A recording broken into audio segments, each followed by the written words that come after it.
Ciao amici, restate incollati allo schermo perché stiamo per andare ad esplorare qualcosa di molto bello. Seguiteci.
Eccoci qui e ci troviamo alle Periare di Sant'Urbano.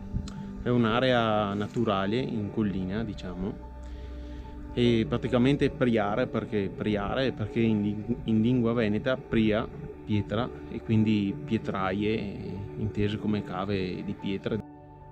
Erano delle cave sotterranee, quindi da tali cave venivano estratte fin dall'epoca romana pietre, e viene chiamata la famosa pietra di Vicenza, e questa pietra è stata molto apprezzata dai grandi architetti del passato come Andrea Palladio e Vincenzo Scamozzi, e adesso vi facciamo vedere, insomma, questa, questa è l'entrata, e adesso ci facciamo un giro, insomma. Quindi seguiteci.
Ecco amici, se il video vi è piaciuto lasciate un like, mettete mi piace e condividete, e alla prossima.